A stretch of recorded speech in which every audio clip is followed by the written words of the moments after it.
Ang susunod na programa ay rated PG. Patnubay at gabay ng magulang ay kailangan sa mga batang manonood.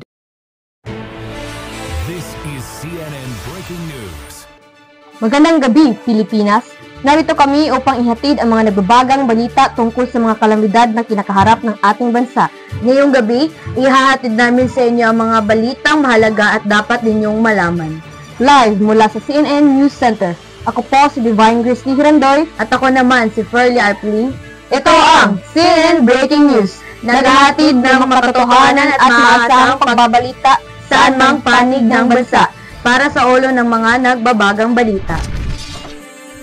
Kasalukuyang nararanasan sa ilang bahagi ng Luzon at Visayas ang matinding pag-ulan at malalakas na hanging dala ng bagyong Salva.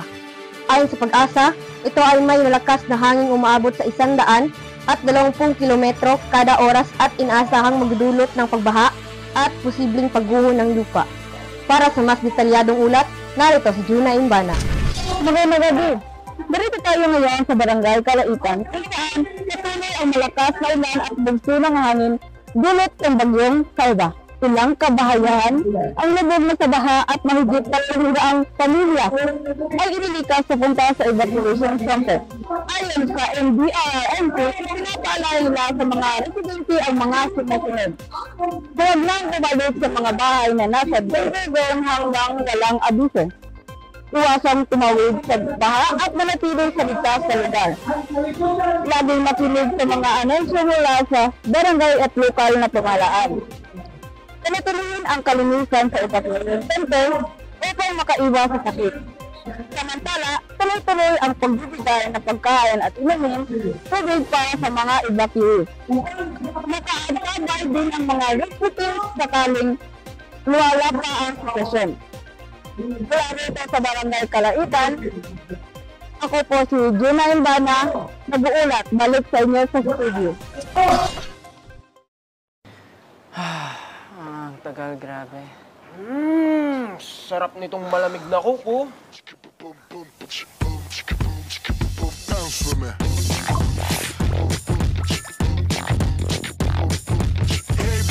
O, diba?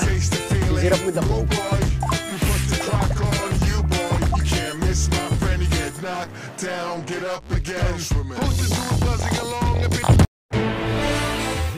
At sa ibang balita, isang malakas na lindol ang yumanig sa ilang bahagi ng Visayas kaninang umaga. Ayon sa Facebook, sumabot ito sa magnitude 6.5 at naramdaman sa iba't ibang lalawigan. Upang magbigay ng karagdagang detalye, narito ang ating field reporter na si Cabezas Hyacinth. Maraming salamat, Ferlie Piling. Nandito tayo ngayon sa lungsod ng Ormoc City, Leyte. Isang mga apektado ng malakas na lindol kaninang alas 9 ng umaga.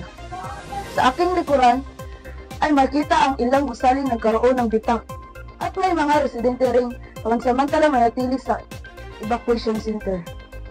Ayon sa lokal na pamahalaan, may mga naiulat na nasugatan ngunit wala pang kumpirmadong nasawi.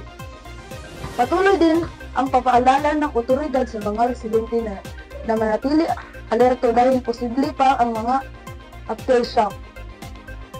Inapayuhan ang lahat na huwag munang bumalik sa mga gusaling apektado at manatili sa ligtas na lugar. Mula rito sa lugar na Ormoc City, Leyte, ako si Hyacinth Cabezas nag-uulat para sa CNN News Report. Balik sa inyo, studio.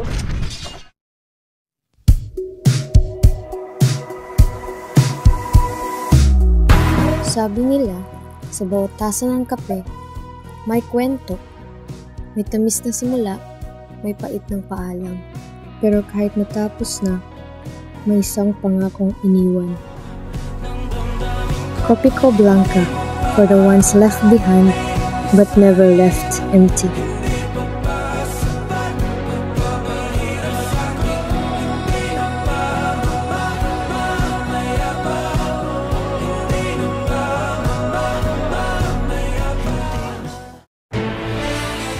Pang mahalagang balita ngayong araw, nagkaroon ng pagguho ng lupa sa bahagi ng overlooking matapos ang magdamagang pag-ulan.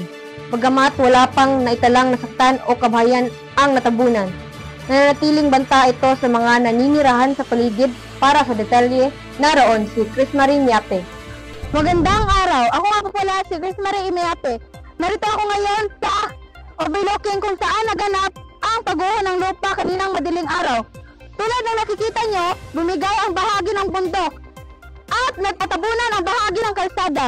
Ayon sa mga otoridad, patuloy na minomonitor ang sitwasyon dahil maaari pang magkaroon ng karagdagang pagguho lalo na kung magpatuloy ang malakas na ulan. Wala pang naitalang casualty o nasirang kabahayan. Ngunit, pinapaalahanan ang mga residente na lumikas na kung sakaling lumala pa ang sitwasyon. Maraming salamat, Miss Mariñape. Paalala po sa ating mga kababayan na manatiling alerto at makinig sa anunsyo ng lokal na pamahalaan upang makaiwas sa kapahamakan. Finger and clover, they go together. Finger and clover, my love affair.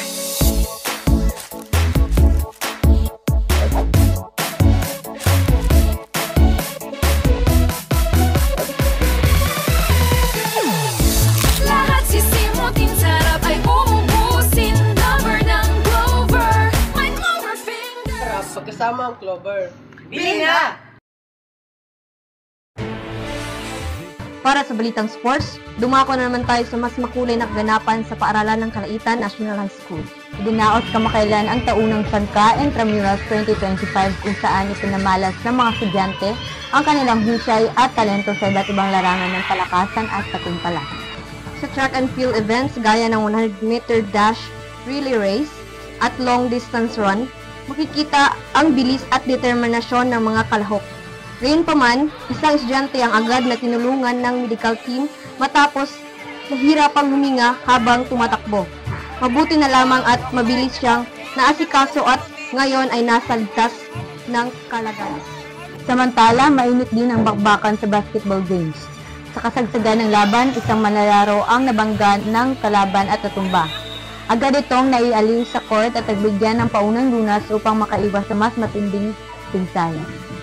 Hindi rin ang pahuli ang volleyball at badminton tournaments, kung saan ipinakita ng mga atleta ang kanilang husay at teamwork.